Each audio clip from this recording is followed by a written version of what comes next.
past one of those massive high-end home renovations in the city? Oh, yeah. The ones where they keep the historic front completely intact. Exactly. You look at it from the street, and the brickwork is immaculate. The windows are pristine. It looks incredibly solid. Right. But then you walk around the corner to look at the back, and you realize there's absolutely nothing behind it. Yeah, it's just an empty shell. It's just a facade. A movie set propped up by 2x4s and some sandbags. I mean, there is no actual house. It's a complete illusion. You're looking at the promise of a structure, but none of the actual architecture required to sustain it. And honestly, that is exactly how we are taught to operate in the modern business world. Oh, completely. We spend years learning the perfect jargon, right? The right phrases to sound impressive in a meeting. We paint this beautiful, polished facade of being a strategic, high-level thinker. But behind the scenes. Behind the scenes, we are secretly drowning in emails. Our attention spans are completely fractured, and we are just, trying to survive until Friday. Yeah, holding on for dear life.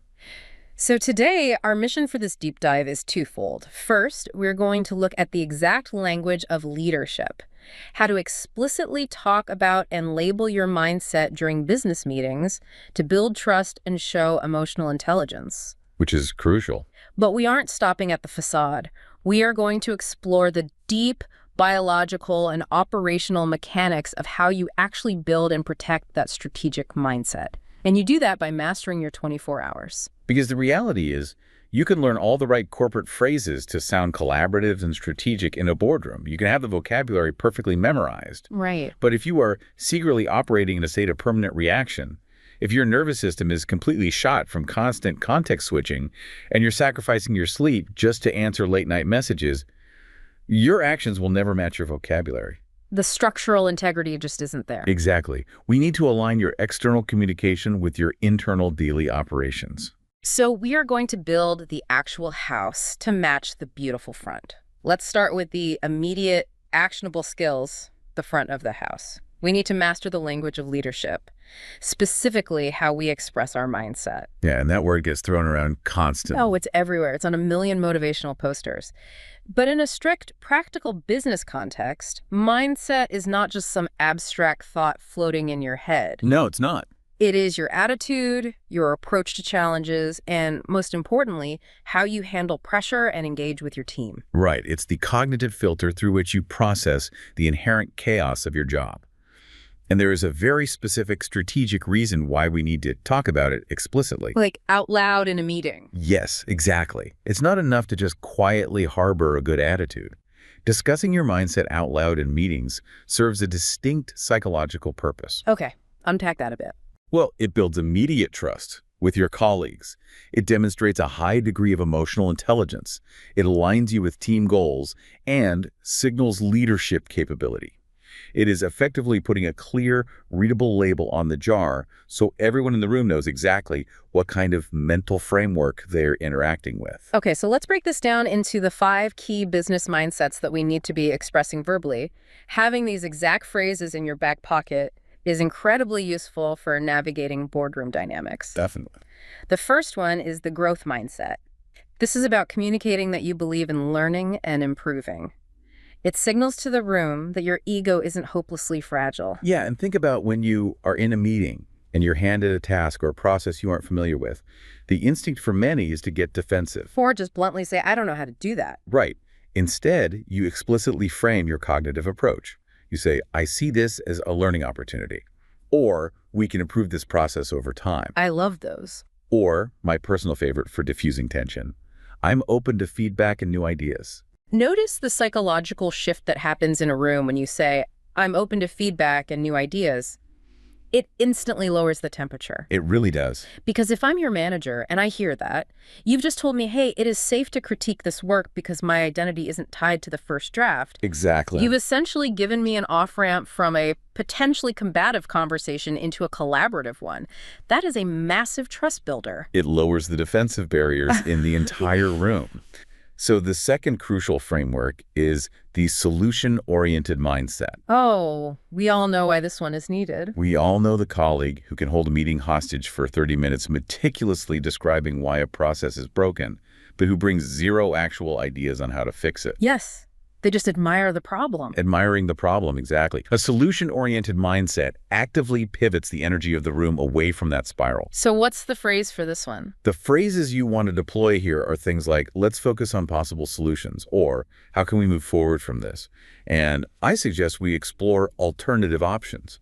That phrase, how can we move forward from this, is such a powerful linguistic pivot. It really changes the momentum. Because it validates the frustration in the room. It acknowledges, yes, we are in a ditch, but it forces the collective gaze to the road ahead. You are taking the wheel of the conversation. Now, next we have the positive mindset. And it is critical to distinguish this from toxic positivity. Right. Nobody likes the person smiling through disaster. Exactly. You aren't ignoring reality or pretending a disaster is actually a great thing. It's about maintaining optimism in adversity and finding the leverage in a bad situation. It's grounded optimism. So you use phrases like, this challenge can bring new opportunities, or there's still a lot of potential here, or simply, let's stay positive and proactive. Yes, the wording there is key. You are explicitly naming the difficulty. You're calling it a challenge, but you're anchoring the team's emotional response. You're telling their nervous systems not to panic. You act as the emotional anchor for the group. The fourth mindset is the collaborative mindset, Which is huge for leadership. it signals that you value shared success over individual glory, which is, the cornerstone of moving into higher leadership roles. And the phrasing here is pretty simple. Very simple, but highly effective. You say, I'd like to hear everyone's thoughts, or let's work together on this, and we can achieve better results as a team. When you say, I'd like to hear everyone's thoughts out loud, especially if you are in a leadership position or stepping into one, you actively democratize the space. You pull the introverts into the conversation. Yeah, you show that your default operating system is fundamentally inclusive. And finally, the fifth framework is the strategic mindset. This is the critical transition for anyone looking to move up the ladder. This is the big one. It's the shift from sounding like the person who just turns the wrench on the assembly line to sounding like the person who designed the entire factory. It's about long-term, big-picture thinking. The phrases here are absolutely essential from a long-term perspective. Or, we should consider the bigger picture. Or, this aligns with our overall strategy. And if you deploy these contextually, they completely alter how executive leadership perceives you. Give me an example of that. Well, when you are sharing an opinion, you frame it first. You say, from my perspective, I prefer a proactive approach. When you are giving a colleague a critique, instead of saying you aren't communicating with the team, which feels like a personal attack. Oh, yeah, that's a fast way to start a fight. Right. Instead, you say, I suggest we adopt a more collaborative mindset here. Wow, that depersonalizes the conflict completely. It shifts the critique from a character flaw to a shared professional framework that you're both stepping into. Let's look at a concrete boardroom scenario from the sources. Imagine a high-stress quarterly review. The manager looks across the table and says, sales dropped significantly this quarter. What's your mindset on this situation? That is pure panic moment. Sales dropped. The biological instinct in that moment is self-preservation. Your amygdala just flares up. You want to get defensive. Blame the marketing department, blame the macroeconomic climate, blame the supply chain. But if you have mastered this vocabulary, you deploy a completely different response. You sit there and say, I believe we should take a solution-oriented approach. Instead of focusing on the decline, we can analyze customer feedback and improve our strategy. It's verbal judo. It really is. You explicitly label your approach right out of the gate. I believe we should take a solution-oriented approach. By doing that, you completely bypass the blame game. You acknowledge the harsh reality of the decline, but immediately redirect the room's energy into action. Analyzing feedback and improving strategy. By avoiding negative language and focusing on teamwork, you instantly present yourself as a stabilizing force. You create psychological safety for your manager. They hear that response and their own stress levels drop. They think, okay, this person isn't going to spiral. They have a framework. But here is where we hit the wall. Right. Here is where the facade crumbles. Yeah. Learning these phrases, saying, I have a strategic mindset, or let's take a proactive approach, is like installing a state-of-the-art Formula One steering wheel in your car. It looks incredible. Everyone who looks in the window thinks you are a professional driver. But what if you open the hood and there's absolutely no engine? Exactly. The communication vocabulary is the steering wheel. Your actual daily operations, your management of time and focus is the engine. It is very easy to sit in a calm, climate-controlled meeting room on a Tuesday morning, sip your coffee, and tell your boss, I'm looking at this from a long-term strategic perspective. So easy. But how do you actually maintain a strategic perspective when you go back to your desk and your inbox is actively exploding with 50 urgent requests, your company chat is pinging every 3 seconds, and you are double booked for meetings the rest of the afternoon? You can't. You cannot just talk your way into a strategic mindset if the biological and operational reality of your workday is actively destroying your ability to think. And this brings us to the stark reality of the modern workplace. The environment most of us operate in is actively designed to destroy strategic thinking. It's built for reaction. Exactly. To build the engine, to create the capacity for deep strategic thought, we have to recognize an absolute, unbending law of physics regarding human capital. The ultimate capital. We all get exactly 24 hours today. That's it. It doesn't matter your tax bracket, your job title, or your level of influence. You cannot buy a single minute more. Not one. You cannot borrow an hour from a bank. You cannot save today's unused hours in a safe deposit box and spend them tomorrow. Time is the ultimate, universally constrained, non-renewable resource. And yet human behavior regarding this specific capital is wildly irrational. How so? Think about how fiercely you protect your financial assets. If someone walked up to you on the street right now, held out their hand, and demanded a $100 bill from your wallet, you would rightfully refuse. I think they're out of their mind. Right. You lock your doors, you monitor your credit card statements, you set up two-factor authentication on your bank accounts. We will spend weeks aggressively negotiating a tiny 3% raise at our jobs. We will spend an hour driving across town in gridlock traffic just to save $20 on a household appliance. We treat our paper money as if it is sacred. But we leave the vault to our most valuable, irreplaceable asset, our time, completely wide open. Every single day, ordinary, intelligent professionals allow managers, algorithmic social media feeds, and minor manufactured corporate emergencies to just reach in and steal 3, 4, or 5 hours of their day without a second thought. We hand over our time to literally anyone who pings our phone. It's insane when you frame it that way. The tragedy of this is that people usually do not realize the devastating compounding cost of this theft until decades have passed. This phenomenon is what we call the trap of the drift. The trap of the drift. It sounds terrifyingly passive. It is. It's the realization that people very rarely destroy their potential or ruin their careers in one giant dramatic explosion. You don't wake up on a random Tuesday and make one colossal mistake that permanently wipes out your future. No, you lose your life quietly. You lose it day by day, hour by hour, in the repeated, almost unnoticeable surrender of your daily routine. It's a slow, steady leak in the hull of your ship. And the leak almost always starts at the exact same moment every day. It starts the second you open your email inbox or log into your company's internal chat system first thing in the morning. Oh, that morning inbox check. In that exact fraction of a second, you completely surrender the steering wheel of your life. You instantly shift from playing offense to playing defense. You're no longer executing your own strategic plan. The outside world is now dictating your mood, your priorities, and your cognitive focus. It turns you into a human router. A human router. I think about the reactive worker playing the role of a hockey goalie. You sit down at your desk, and immediately you are just taking requests from one side and passing data to the other. You spend an entire 8-hour shift playing goalie. Just blocking shots. Constantly blocking shots that are being fired at you. The urgent message from a client.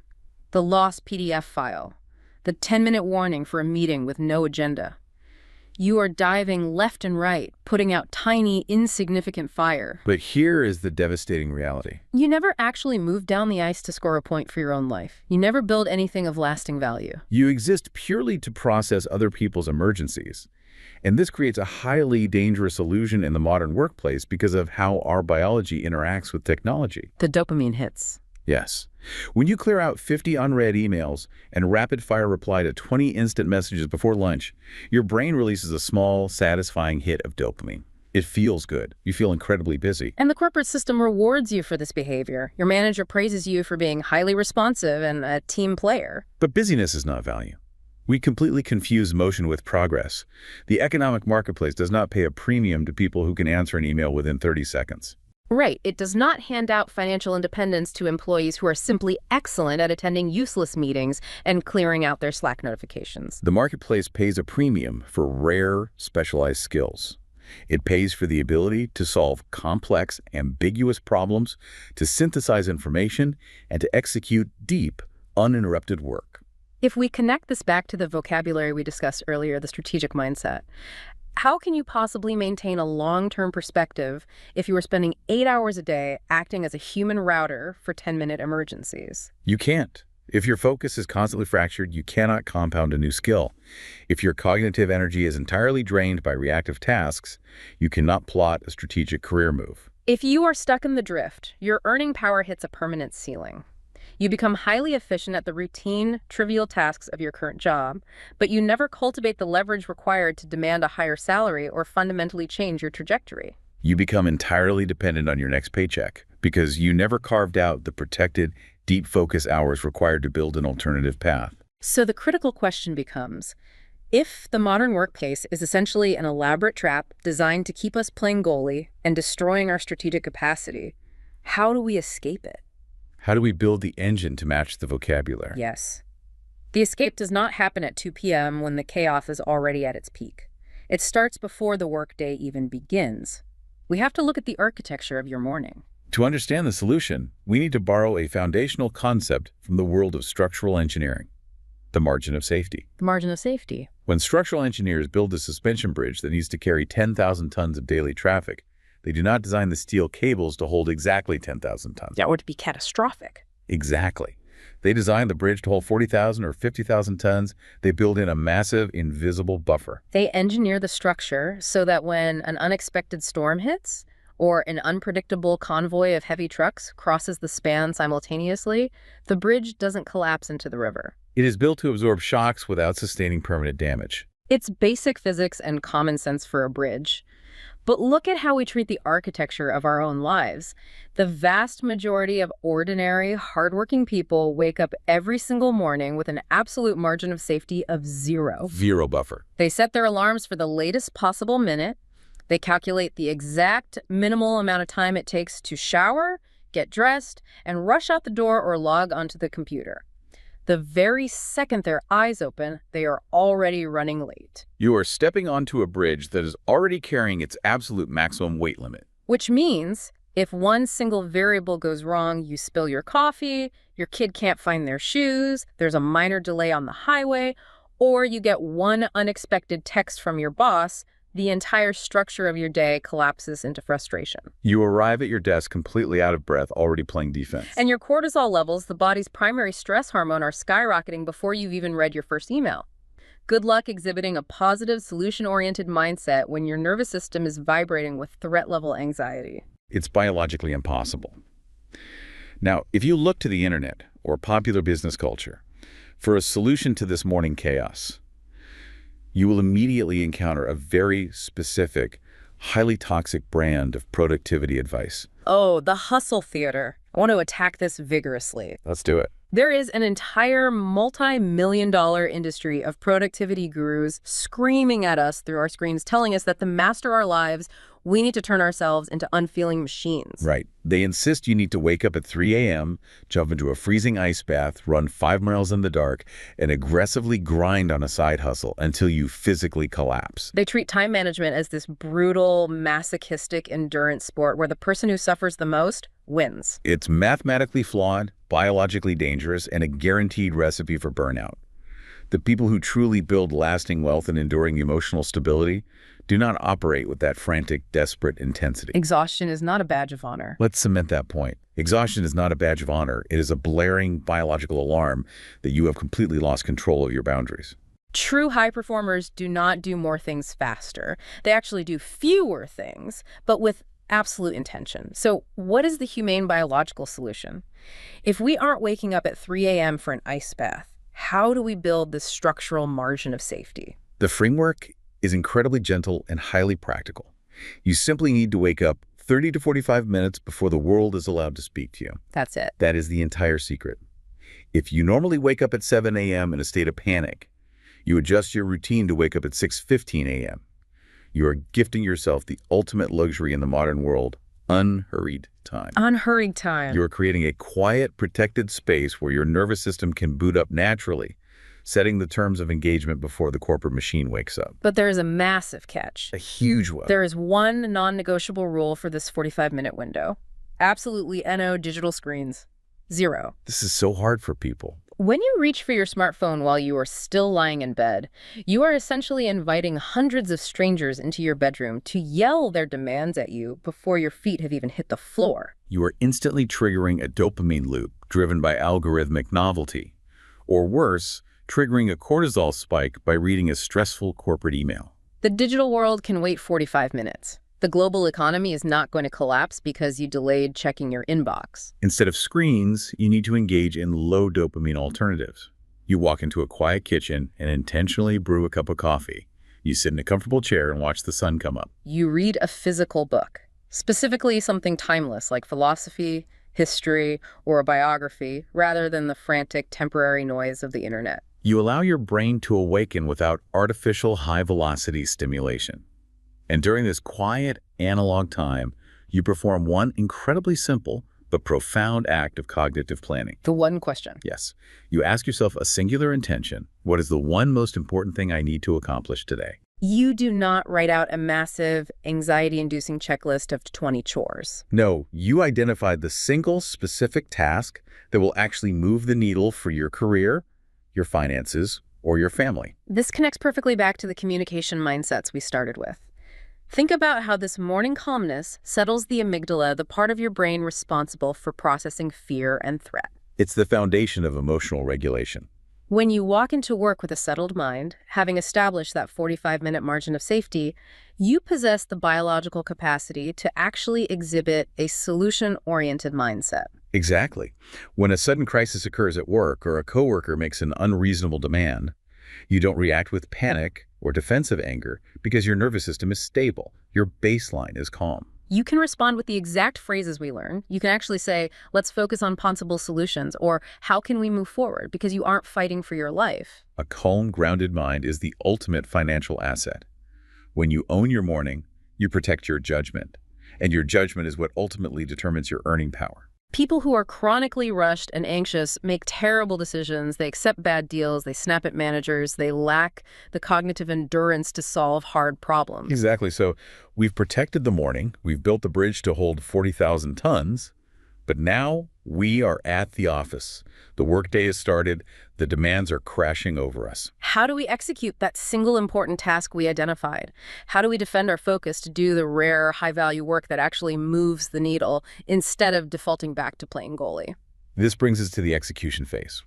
We have to talk about the biology of deep work and the devastating reality of the context-switching tax. To do this, we first have to tear down another massive corporate lie, the myth of multitasking. Oh, this one is so deeply ingrained in us. We are socially conditioned to believe that the ideal, high-performing employee is the one sitting at their desk with 20 browser tabs open, a massive complex spreadsheet on one monitor, an email inbox constantly auto-refreshing on the other, all while happily rapid-firing answers to instant messages. But neurobiology tells us a completely different story.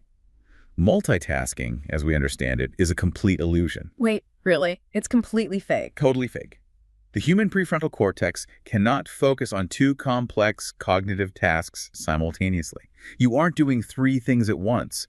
You are rapidly switching your attention back and forth between different targets. And every single time you force your brain to switch targets, you pay a massive, invisible biological penalty called the context switching tax. The mechanics of this are absolutely frightening.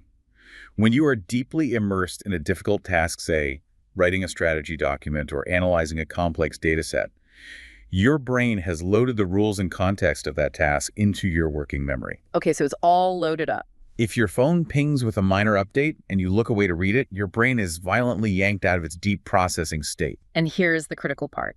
Even if you only glance at the notification for 3 seconds and immediately return to your primary work, the cognitive damage is already done. Yes. Your brain leaves behind what researchers call attention residue. A portion of your cognitive capacity remains stuck on the interruption. It takes the human brain an extraordinary amount of time, often 15 to 20 minutes, to fully clear that residue and re-engage with a complex problem at the same depth. Let's do the math on that 15 to 20-minute recovery time.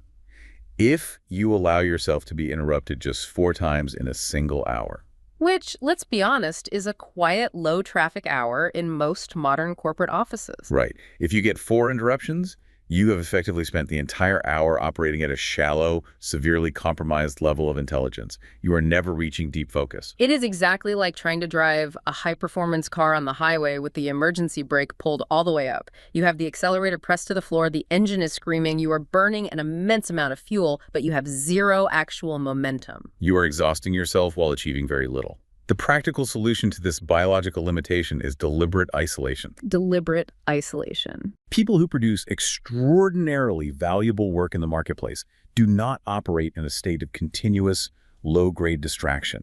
They work in short, highly protected blocks of absolute, unbroken focus. They understand that 90 minutes of pure, uninterrupted concentration is infinitely more productive and valuable than an entire 8-hour shift of fragmented, reactive busy work. And deliberate isolation means exactly what it sounds like. You close the email program entirely. You don't just minimize it, you close it so it cannot pull data in the background. You put the smartphone in a drawer, out of your visual field. You wear noise-canceling headphones to physically signal to your environment that you are unavailable for casual drive-by conversation. You dedicate your entire cognitive capacity to one task for an unbroken block of time. But this approach inevitably creates friction. The most common pushback is the social anxiety it causes. If you vanish for 90 minutes, won't your colleagues get angry? Won't your boss think you are slacking off? What if you miss something genuinely urgent? It is a very real fear, because corporate culture praises immediate accessibility. But we have to counter this directly. You must endure the temporary anxiety of being unreachable. Why? Because the marketplace rewards undeniable value, not mere accessibility. Enduring that social discomfort is the only way to protect your prefrontal cortex long enough to compound your skills and create the kind of high-leverage value that eventually forces financial autonomy. You have to transition from someone who just moves electronic papers around a screen to someone who actually solves the complex problems your distracted coworkers simply cannot figure out. It's a trade-off. You trade momentary accessibility for long-term irreplaceability. Exactly. Better to be the person who delivers the brilliant, game-changing strategy document at 5 p.m. than the person who replied to every single email in 2 minutes but produced absolutely nothing of lasting substance. So you execute your deep work blocks, you navigate the day, you hold your boundaries, and then the workday's over. You survive. But how you handle the evening dictates your entire biological and cognitive mindset for the following day. We are moving into the realm of protecting the engine active recovery versus numbing. Let's paint the picture of the 6 p.m. depletion.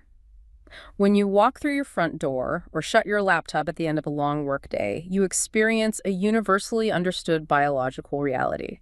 Your cognitive battery is completely, entirely depleted. This is known as ego depletion. You have spent the last 10 hours making decisions, suppressing your frustrations, maintaining professional etiquette, and giving your sharpest, most focused self to your employer, your clients, and the traffic on your commute. Your prefrontal cortex has literally burned through its available glucose.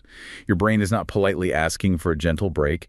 It is aggressively demanding immediate relief. And because we are so exhausted, we treat the evening as this unstructured, empty void, just a waiting room until the alarm goes off again. And the default response for millions of people is to numb out. We collapse onto the couch, pull out the smartphone, and just endlessly scroll. Or we passively watch bright colors flash on a television screen for 3 consecutive hours. We do not do this because we are lazy. We do it because it's a desperate survival mechanism. Our nervous system is crying out for an escape from the pressure. But there is a massive biological trap here. We confuse numbing with actual active recovery. Numbing is merely hitting the pause button on your stress. When you are staring at a screen, consuming rapid-fire digital content, swiping through TikTok, or watching an intense drama, your sympathetic nervous system is still highly stimulated. Your eyes are absorbing artificial blue light, suppressing your natural melatonin production. Your brain is processing thousands of disjointed images, micro-narratives, and audio cues. You might feel physically disconnected from your job, but your body is not actually resting. You are not engaging the parasympathetic nervous system, the rest and digest state. You don't repair the cognitive damage of the day. You simply freeze your biological deficit in place. That completely explains why you can sit on a couch for 4 hours relaxing and still wake up the next morning feeling trapped in a heavy fog of profound exhaustion. Your brain never actually powered down, it just changed the input stream. If scrolling isn't recovery, We have to define active recovery. Active recovery involves low dopamine, restorative activities that genuinely lower your heart rate, reduce cortisol levels in the bloodstream, and return your nervous system to its baseline. To the modern, chronically overstimulated brain, these activities often look incredibly boring. They do. It's the simple tactile act of chopping vegetables and cooking a meal without a loud podcast blaring in your ear. It's sitting on the floor and giving your child 20 minutes of pure, unbroken, eye contact level attention. It's taking a slow walk outside, simply moving your body through physical space to literally flush the accumulated stress hormones out of your system. Let's focus on that phrase, giving your child 20 minutes of pure, unbroken eye contact. What happens when we fail to do this? When we default to numbing? We experience the tragedy of emotional spillover. Because our corporate systems are so highly efficient at extracting our premium cognitive energy during the day, we end up bringing our irritable, highly distracted leftovers home to our families. We physically occupy space in the living room, but psychologically we are thousands of miles away, lost in a digital void, or silently replaying an argument with a coworker from 3 hours ago. And the cost of this is profound. A chaotic, emotionally distant home life is an invisible destroyer of human potential. If your home is a place of quiet tension, if your relationships are fraying because you are never truly present, it constantly drains your remaining emotional energy. You carry that heavy, invisible weight back into the office the next morning. You cannot think strategically, compound a new skill, or project a positive, collaborative mindset when your personal sanctuary feels like a house of cards ready to collapse. It is entirely interconnected. You can't walk into a 9 a.m. meeting and confidently say, let's approach this with a positive mindset. If you spend all night ignoring your family and agonizing over an email, your biology won't allow it. To prevent this emotional spillover, you need a hard boundary. A physical ritual to signal to your mammalian brain that the corporate threats have passed and you are safe. You take off your work clothes and put on different clothes. You put your smartphone on a charger in a completely different room, and you walk away from it for at least an hour. You leave the work laptop zipped inside your bag. And crucially, you do not reopen the workday after dinner unless something is truly life or death. If you keep checking the inbox at 8:30 p.m., your body never receives the biological signal that the danger has passed. Your job effectively starts renting space inside your home, keeping your cortisol levels elevated straight into the night. Okay, so the evening is winding down. We've actively recovered instead of numbed out. Now we move to the final, most vital phase. We set the stage for tomorrow by addressing the ultimate biological asset, sleep, the architecture of tomorrow. We have to address a deeply toxic, pervasive narrative floating around the modern working world. The idea that sleep is for the weak, or that it is a complete waste of perfectly good, productive time. The internet is filled with voices insisting that to get ahead you need to sacrifice your rest, running on sheer caffeine and willpower, grinding away in the dark while your competition sleeps. It's the most destructive lie in modern business. It treats sleep deprivation like a corporate badge of honor. But let's look at the biological reality. What actually happens to the physical structures of the brain when we sacrifice sleep? Sacrificing your sleep is the absolute worst financial and professional trade you can possibly make. It really is. Sleep is the biological protector of your executive function. When you operate on a sleep deficit, the prefrontal cortex, the area of your brain responsible for logic, long-term planning, emotional regulation, and impulse control, becomes severely impaired. It literally loses its ability to communicate effectively with the rest of the brain. Simultaneously, the amygdala, the emotional primitive fear center of your brain, goes into absolute overdrive. It becomes hyper-reactive to perceived threats. A sleep-deprived brain behaves very much like a clinically intoxicated brain. It is impulsive, reactive, highly defensive, and incapable of nuance. You cannot negotiate effectively, you cannot budget complex finances, and you absolutely cannot engage in deep strategic work when you are operating in a state of permanent biological depletion. Think about the worst financial, professional, or interpersonal decisions you've ever made in your life. They usually aren't made because of a lack of raw intelligence.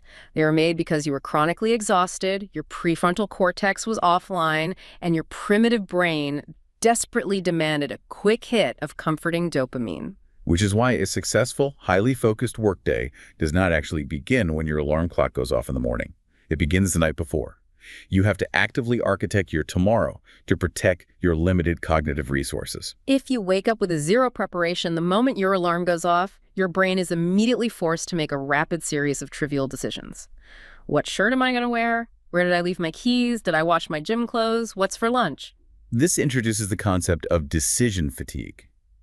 Willpower and decision-making capacity are finite biological resources. They are tied to the glucose levels in your brain. Every single time you make a choice, no matter how incredibly small or trivial, you burn a tiny fraction of that daily cognitive fuel. If you burn 20% of your daily premium cognitive fuel just trying to find your car keys and match your socks in the morning, you are arriving at work already fundamentally compromised. You've wasted your best mental energy on pure friction. To prevent this, you perform what we call the 10-minute favor for your future self. It is the quiet architecture of a successful life. Before you go to sleep, you spend 10 to 15 minutes systematically eliminating all the micro decisions from your upcoming morning. You lay out your clothes, you pack your work bag and place it right by the door. You put your keys and wallet in the exact same spot. You prep the coffee maker so it only requires pushing one button. You make the morning frictionless. And then, the single most important act of the entire evening. You take a physical piece of paper and a pen, not a digital app, and you write down the single most important task you need to accomplish tomorrow. Not a massive, overwhelming checklist of 20 chores, just the one critical action. The psychological advantage of writing it down physically is profound. When you leave tasks floating around in your working memory, your subconscious mind continuously tries to organize them while you sleep. This phenomenon, known as the Zeigarnik effect, creates a restless, anxious night. By defining your primary objective clearly on paper, you give your brain biological permission to completely let go. You sleep deeper knowing the plan is externally secured. So when you wake up, you step into a totally frictionless environment. You possess immediate, unshakable clarity about what needs to be done. You glide gracefully into your 45-minute morning margin of safety, your nervous system is calm, and you carry that quiet, unstoppable momentum straight into your workday. But there is one final obstacle. Even if we master the language of leadership, even if we protect our mornings, do deep work, and sleep 8 hours, the modern world is constantly going to try to pile more responsibilities onto our plates. This brings us to the ultimate philosophy of high performers, the power of subtraction. Most people view time management through the analogy of the video game Tetris. The Tetris analogy. It's so accurate. We are taught that time management is like a frantic, unwinnable game of Tetris. We believe the goal of successful adulthood is to figure out how to perfectly rotate and cram 50 different tasks, favors, and obligations into a rigid, unyielding 24-hour box.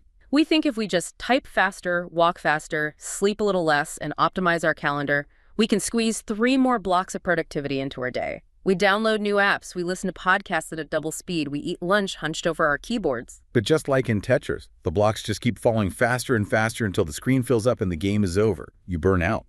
True mastery of your 24 hours is not an exercise in addition or optimization. It is a clear, ruthless, disciplined exercise in subtraction. The ordinary working person is completely suffocated by the modern expectation of absolute availability. You are expected to say yes to every meeting invite, every colleague's favor, every digital notification, and every piece of political outrage floating on the internet. Saying yes feels biologically safer. Our tribal brains want to be liked. We don't want to be cast out of the group. But here is the brutal mathematical truth. Every single time you say yes to the noise, you are automatically, mathematically saying no to your own life. You are saying no to the deep, uninterrupted focus that actually increases your skills and earning power. You are saying no to the quiet, unhurried patience required to sit on the floor and play with your kids. You are saying no to the 8 hours of sleep that protects the physical structures of your brain. You cannot have it all, and trying to do it all is a guaranteed recipe for a mediocre, deeply exhausted existence. The most successful, emotionally grounded individuals have developed a highly specific trait. They have the quiet courage to be a disappointment to trivial demands. They let the unimportant email sit unread in the inbox. They politely decline the hour-long meeting that has no clear agenda. They walk away from the algorithmic feeds designed to steal their attention. They respect the cold, hard math of their own mortality. They subtract the trivial so they can go deep on the essential. The quiet courage to be a disappointment to trivial demands. That is the true mark of a strategic mindset. Let's bring this all together. At the very beginning of this deep dive, we talked about the vocabulary of leadership, the front of the house, the beautiful facade. We learned the precise phrases to explicitly express a growth mindset. I see this as a learning opportunity. A solution-oriented mindset. Let's focus on possible solutions. A positive mindset. This challenge can bring new opportunities. A collaborative mindset. I'd like to hear everyone's thoughts. And a strategic mindset, from a long-term perspective. But as we have explored through the biology, psychology, and operational reality of the workday, to truly embody those mindsets in a high-stakes business meeting, you cannot be living in a state of permanent reaction. You cannot just memorize the vocabulary of leader. You have to build the physical and cognitive architecture of one. Exactly. You have to step out of the drift. You have to stop playing goalie for other people's emergencies. You build your morning margin of safety by waking up 45 minutes early with absolutely no digital screens, letting your cortisol awaken naturally. You fiercely defend your prefrontal cortex by working in 90-minute blocks of deliberate isolation, enduring the temporary anxiety of being unreachable. You actively recover your energy in the evening instead of just numbing out on a screen and spilling your exhaustion onto your family. And you vigorously protect your sleep by performing the 10-minute favor for your future self, eliminating morning decision fatigue. That is how you build the structural integrity. That is how you build the actual house behind the beautiful facade. It's about ensuring that your internal daily operations are fundamentally aligned with your external professional communication. When those two elements align, you aren't just deploying the right jargon to sound leadership ready. You actually possess the biological and psychological capacity to lead. And that leads us to our final thought for today. A provocative idea for you, the listener, to mull over as you transition back into your day. Look at your schedule for tomorrow. Look closely at your calendar, your inbox, your to-do list. If you tracked every single automatic yes you plan to give out, the pointless meetings you accepted out of guilt, the favors you said yes to out of a desire to be liked, the hours you plan to spend passively scrolling through, feeds how many hours of your finite, completely irreplaceable life are you essentially handing out? Think back to the analogy of the Capitol. How many $100 bills are you just blindly handing out to strangers on the street simply because they asked for them? It's time to stop building the scaffolding and start pouring the concrete. It is time to close the vault. Keep your vocabulary sharp, but build the engine to back it up. Thanks for joining us on this deep dive. See you next time.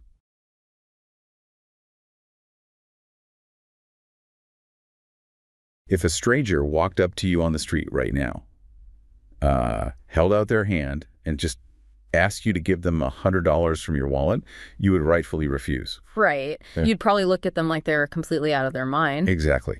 I mean, Yeah. you instinctively protect your money. You lock your doors. You guard your physical assets. Mm-hmm. But here is the crazy part. Every single day, we leave the vault to our most valuable, non-renewable asset completely wide open. Yeah, we really do. We just hand over 3, 4, maybe 5 hours of our time to bosses, to algorithms, to, I don't know, minor manufactured emergencies, and we do it without a second thought. It's the ultimate paradox of modern life, really. Think about it. We will fiercely negotiate a 3% raise at work, right? Yeah. We'll spend weeks prepping for that meeting. Oh, absolutely. But then we will just casually throw away entire evenings to digital noise. And the thing is, unlike money, time is mathematically guaranteed to run out. You can't, borrow today's unused hours from a bank to spend tomorrow. Yeah. Once it's gone, it is permanently gone. Yeah. And that reality, that is exactly our mission for today's deep dive.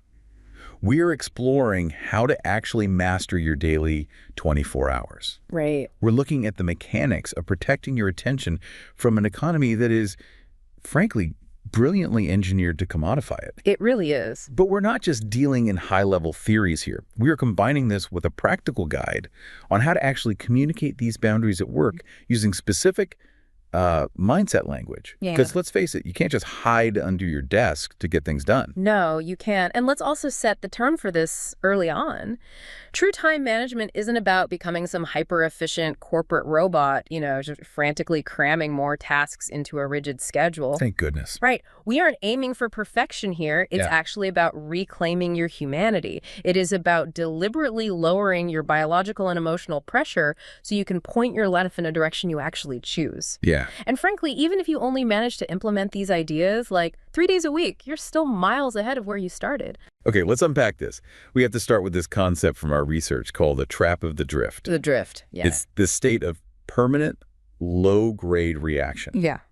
You don't wake up and make one colossal mistake that ruins your potential. You just lease it in the slow, unnoticeable surrender of your daily routine. Exactly. And the data points to one fatal mistake almost everyone makes, which is opening your email inbox the exact moment you sit at your desk. You instantly surrender the steering wheel of your day. You shift entirely from offense to defense. Because the modern corporate environment is, well, it's basically a conveyor belt of other people's priorities. Yeah, a conveyor belt. If you start your day there, you just become a human router. You're taking requests from one side, formatting them, and passing data to the other. You aren't actually creating value, you're just moving traffic. I hear that, but I have to push back just a little bit here. There is a massive, undeniable dopamine hit attached to that router behavior. Oh, for sure. Like, if I sit down, answer 50 emails, and clear 20 instant messages before lunch, I feel incredibly productive.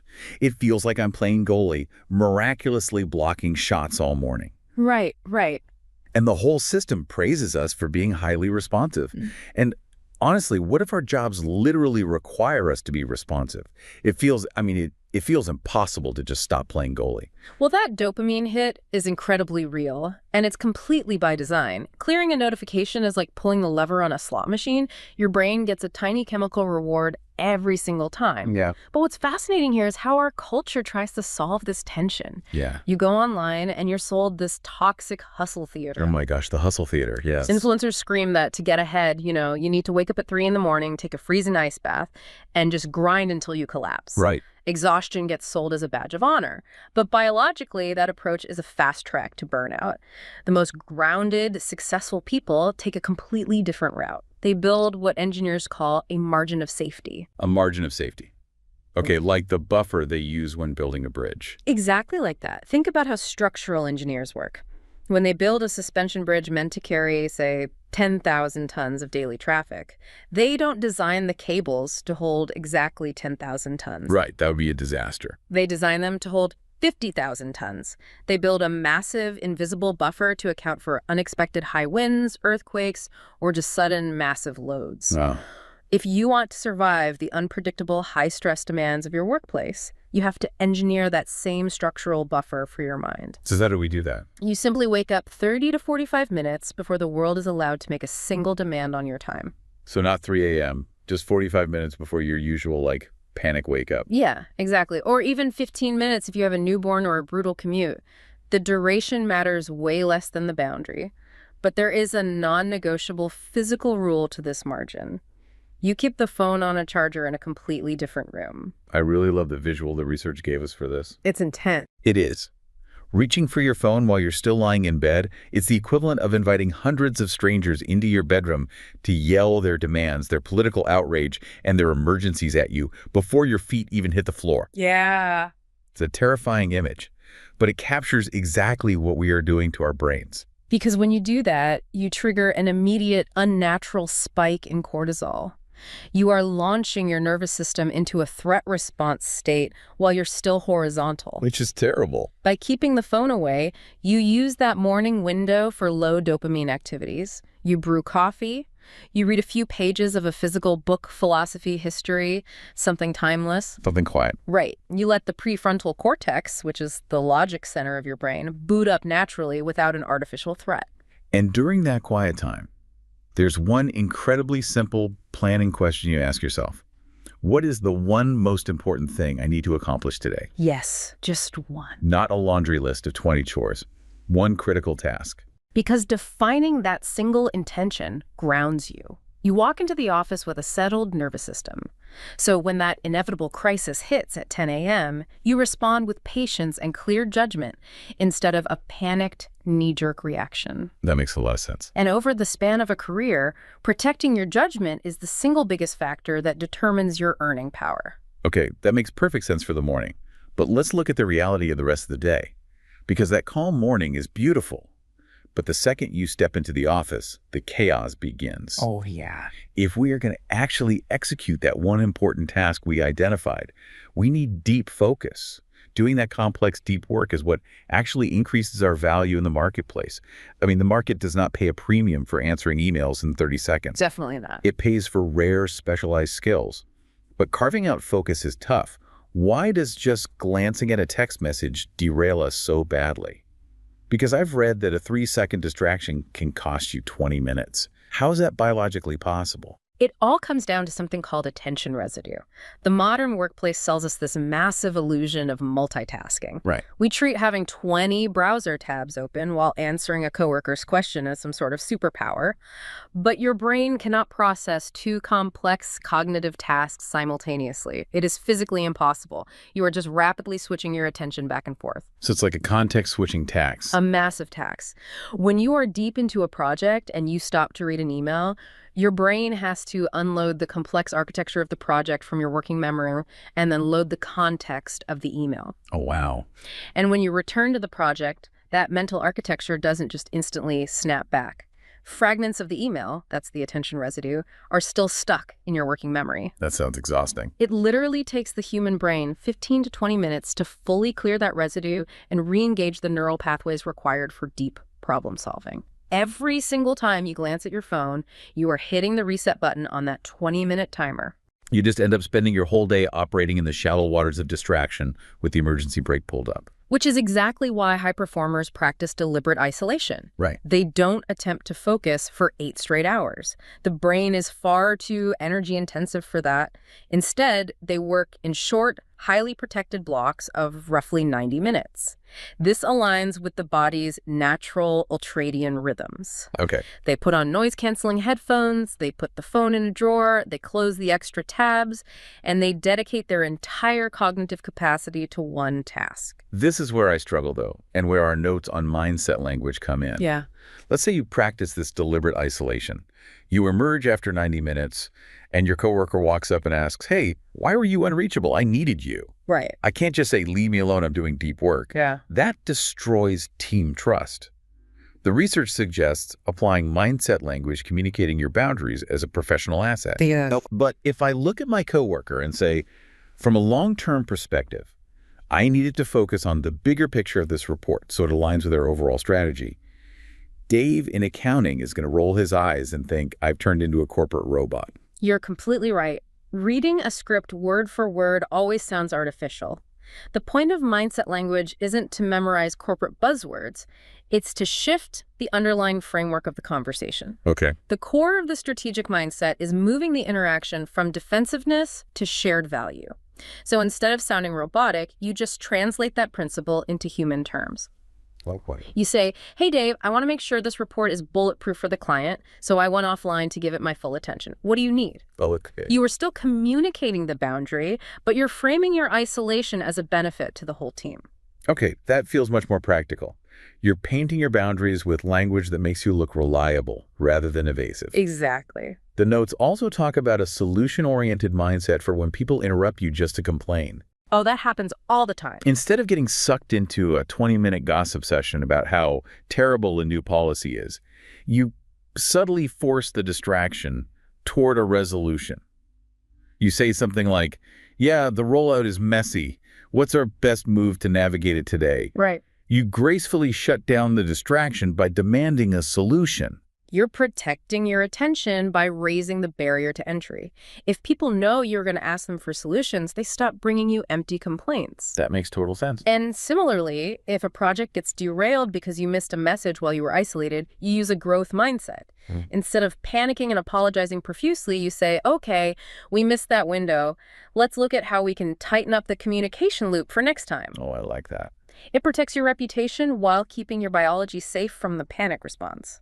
So we've managed to build these walls, but even doing it perfectly, you can really only sustain those intense 90-minute blocks for a few hours a day. Here's where it gets really interesting. By 6 p.m., you've given the absolute sharpest, most polite parts of your brain to your employer. Absolutely. The battery is flashing red, and how you handle the exact moment you walk through your front door dictates whether you can maintain that strategic thinking the very next day. It is arguably the most critical biological juncture of your day. And millions of well-intentioned, hardworking people fall into a trap here because we culturally confuse numbing with recovery. I am incredibly guilty of this. We all are. You get home, you collapse on the couch, and you just passively scroll through social media or stare at a bright TV screen for 3 hours. It feels like rest because your legs are moving and you aren't answering emails. Right. But the data makes a sharp distinction here. Numbing just hits the pause button on your stress. It doesn't process it. Think about what is happening physiologically when you scroll. Your physical body is resting, yes, but your nervous system is still highly stimulated. Your visual cortex is absorbing intense artificial light. Your brain is being forced to rapidly process thousands of disjointed inputs like a cooking video, followed by political outrage, followed by a tragedy, followed by a meme. It's too much. It's an emotional roller coaster. The cognitive damage and fatigue of the workday aren't being repaired. They're just being masked by digital noise. And the tragic result of that numbing is what the research calls emotional spillover. We spend our premium high-quality energy at work, and we bring our irritable, distracted, depleted leftovers home to our families. Exactly. We sit in the living room, physically present, but psychologically we are thousands of miles away, lost in a screen. You are sending a silent, devastating message that whatever random content is on your phone is more important than the people right in front of you. And this circles back to your professional life, too. If your home becomes a house of cards, a place of quiet tension, resentment, and emotional distance, you cannot think strategically at work. A chaotic personal life constantly drains your background energy. True high performers recognize that defending their peace at home is the ultimate prerequisite for protecting their earning power. So what does actual active recovery look like? Well, the first step is disconnecting the digital leash entirely. Yep. You have to engage in tactile, low dopamine activities. And the research warns that to our overstimulated brains, active recovery often looks incredibly boring at first. Like what? It's cooking a meal without a podcast blaring in your ear. It's giving a child 20 minutes of pure, unbroken, eye contact level attention. It's taking a walk outside without your phone. Why do these specific tactile things work so much better than the couch? Because they force you into the present physical moment, which signals to your nervous system that you are actually safe. Oh, I see. When you go for a walk, the bilateral movement of your legs actually helps your brain process the friction and anxiety of the day. Lowering your heart rate through quiet, tactile activities allows your subconscious to finally close all those open cognitive loops from the office. You are actually metabolizing the stress rather than just pausing it. I want to highlight one massive rule attached to this, which is to never reopen the workday after dinner. Yes. Crucial. If you open your laptop to check email at 8:30 p.m., you are letting your job rent space inside your home. You completely destroy that biological signal that the danger has passed, and you basically guarantee that you will wake up the next morning in a cognitive deficit. So we've managed to finally put a day to bed without numbing ourselves, but what happens when the sun comes up? How do we stop the cycle from just restarting in a panic? Right. This brings us to the final phase of mastering your 24 hours, architecting tomorrow. And the absolute foundation of that architecture is sleep. The internet, the hustle culture, it tries to tell us that sleep is for the weak. I'll sleep when I'm dead. If we connect this to the bigger picture, sacrificing sleep is the absolute worst professional trade you can make. Wow. When you are awake, your brain builds up a neurotoxin called adenosine. It creates sleep pressure. When you sleep, your brain literally washes itself, clearing that adenosine and resetting your prefrontal cortex. That's amazing. If you cut that process short, your brain cannot run its logical functions properly. A sleep-deprived mind behaves remarkably like a lightly intoxicated mind. Seriously. It becomes reactive, defensive, and incredibly short-sighted. You lose the capacity to delay gratification, so sleep isn't a luxury. It is the ultimate biological protector of your financial and emotional judgment. Assuming we're fiercely protecting those 8 hours of sleep, how do we architect the morning? The research outlines a 10-minute favor for your future self. Yeah, this targets a mechanism called decision fatigue. Willpower and decision-making capacity are finite biological resources. Okay. Every single choice you make, no matter how small, burns cognitive fuel. So if you wake up and have to decide what shirt to wear, hunt for your car keys, and figure out what to pack for lunch, you burn 20% of your daily brain power on pure friction before you even leave the house. Exactly. So the 10-minute architecture happens the night before. You lay out your clothes, you pack your bag, you set the coffee maker, you remove all those micro decisions. Yes. And then the most crucial step. You physically write down that single most important task for tomorrow on a piece of paper. And writing it physically is key. By externalizing the task onto paper, your subconscious mind trusts that it won't be forgotten, so it lets it go. It's like you're downloading it. Exactly. Your brain doesn't spend the night anxiously looping, trying to remember what you have to do. You sleep deeper and you wake up with immediate, unshakable clarity. This entire process really builds up to a fascinating shift in how we view time. We usually think of time management like trying to pack a suitcase, right? We have this rigid, carry-on size box of 24 hours, and we are frantically trying to shove 100 pounds of tasks into it. We listen to podcasts at double speed, we eat lunch at our desks, just sitting on the suitcase trying to get the zipper to close. That's a perfect way to visualize the trap. Because Right. time management is not an exercise in addition. You cannot make the suitcase bigger. Right. True time management is a disciplined exercise in subtraction. Every single time you say yes to a piece of digital noise, to a useless meeting, to a random favor that isn't your responsibility, you are automatically saying no to your actual life. That is so true. You are saying no to the deep work that grows your career, and you're saying no to the quiet patience your family deserves. Subtraction sounds beautiful in theory, but again, we work in teams. How do I gracefully say no at work without being labeled as the person who refuses to collaborate? I assume this is where that collaborative mindset language from our business source comes into play. Yes, How do exactly. I translate that into human dialogue? You pivot the demand instead of just giving a flat no. Let's say you're invited to a recurring meeting that is a total time sink. Using a collaborative mindset doesn't mean saying, I'm not coming to this. It means saying, I want to make sure I'm adding the best value to the team. Instead of tying everyone up for an hour, what if I just compile my data into a brief memo for you to review? Oh, that's brilliant. You are saying no to the time-wasting event, but you are framing it as a strategic, collaborative decision. You protect your time while sounding like a leader who cares about team efficiency. So what does this all mean when we bring it together? Yeah. The protocol is profoundly simple, even if it requires fierce discipline to maintain. Right. Step 1, you establish that morning margin of safety, even if it's just 15 minutes. No screens, one intention. Yes. Step 2, you defend your deep focus at work in short blocks, using humanized mindset language to communicate those boundaries. Exactly. Step 3, you choose active, tactile recovery over passive digital numbing in the evenings to stop emotional spillover. And step 4, you architect tomorrow through subtraction, 10 minutes of preparation, and protecting your sleep. And as you reflect on these mechanisms, I want to ask you, what stands out to you about how your time is currently being spent? Where are you leaking your most valuable capital, and what is one boundary you could experiment with tomorrow? That really is the ultimate question. The research notes that true active recovery often looks incredibly boring to our overstimulated brains. So tonight, when that familiar, anxious urge to pick up your phone hits, what if you just sat with that uncomfortable boredom for 5 minutes? Observe what thoughts naturally bubble up when the digital noise finally stops. You might just find the exact solution you've been searching for. Don't leave the vault to your life wide open. Close the door, turn the lock, and take your time back.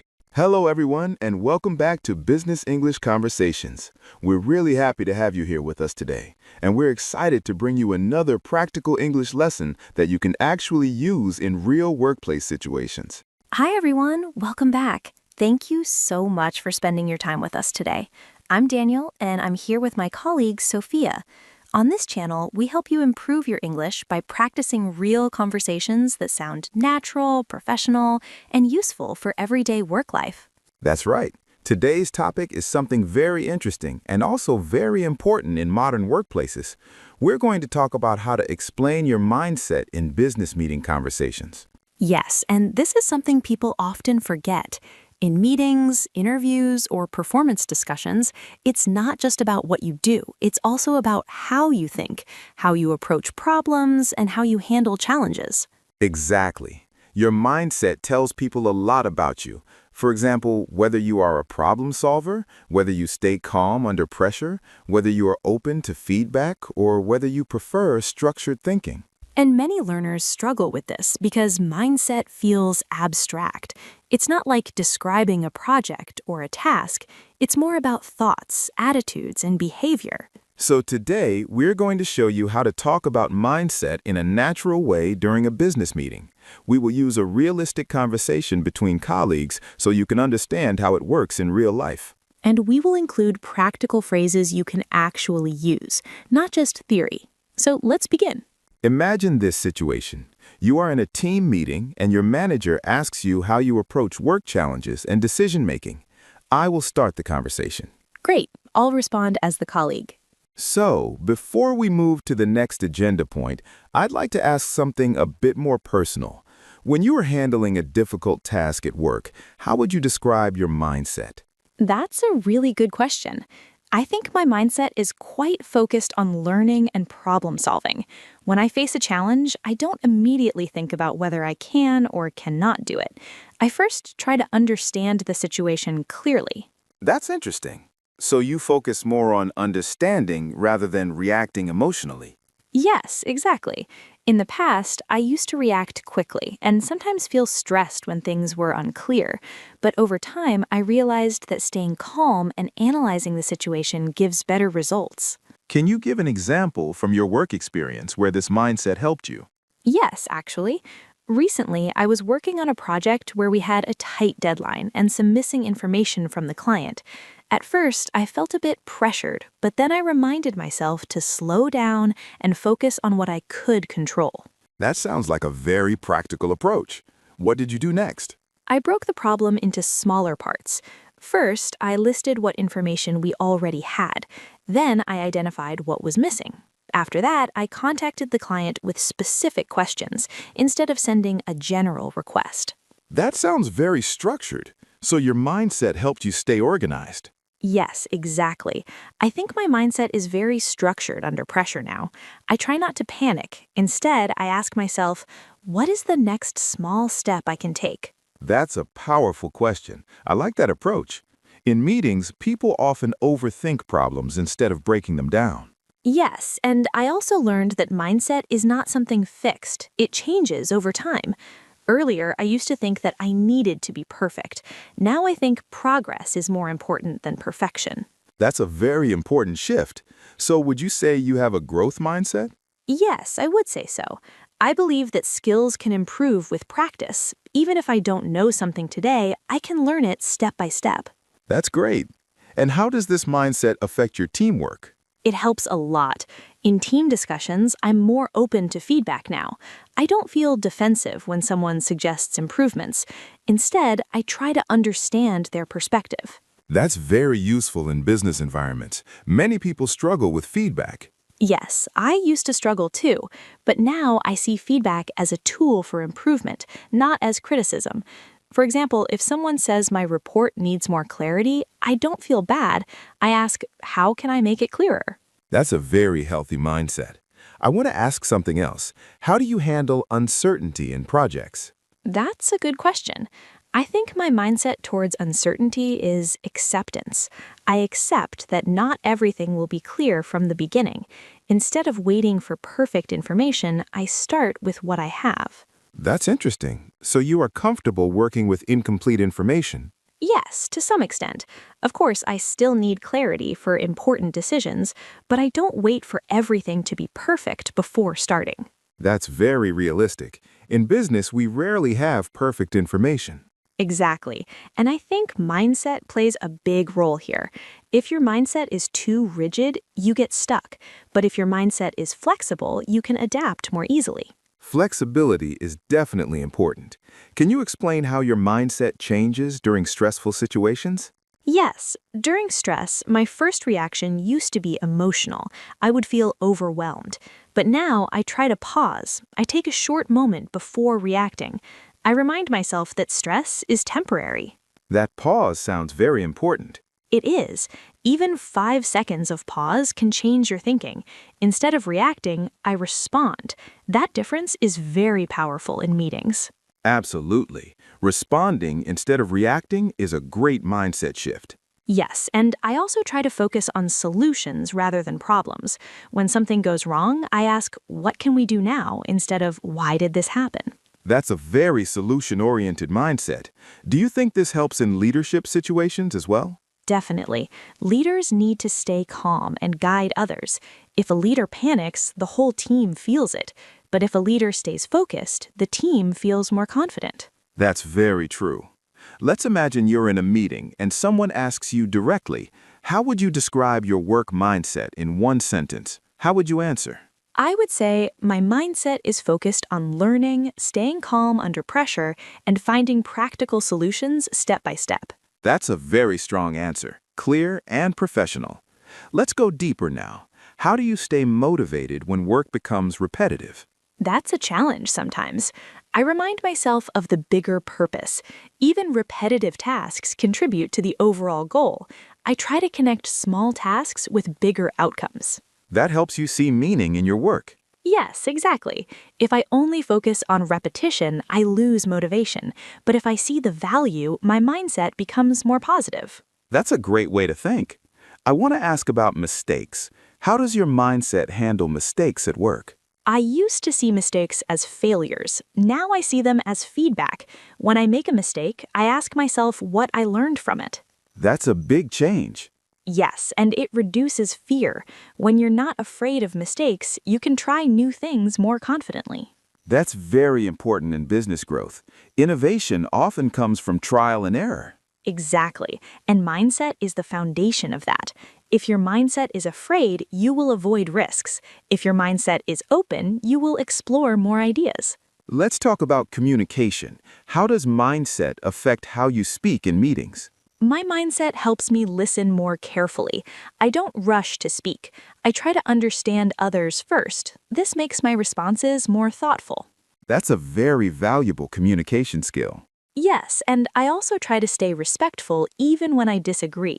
Instead of saying, that's wrong, I might say, I see your point, but I think we could also consider another option.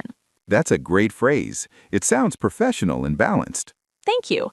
I think mindset influences language a lot. If your mindset is calm, your words are calm too. That's very true. Now, let's talk about decision-making. How does your mindset affect decisions? I try not to rush decisions. I collect information first, then reflect. I ask myself, is this aligned with our goals? And what are the possible outcomes? That sounds very logical. Yes, but I also trust intuition when needed. I think good mindset is a balance between logic and intuition. That's a very mature perspective. Let's imagine a junior colleague asks you, how can I improve my mindset at work? What would you say? I would say start small. Don't try to change everything at once. Focus on one habit, like staying calm during one meeting or asking more questions instead of reacting quickly. That's very practical advice. Yes, and I would also say be kind to yourself. Mindset improvement takes time. It's not instant. That's an important reminder. Many people expect fast results.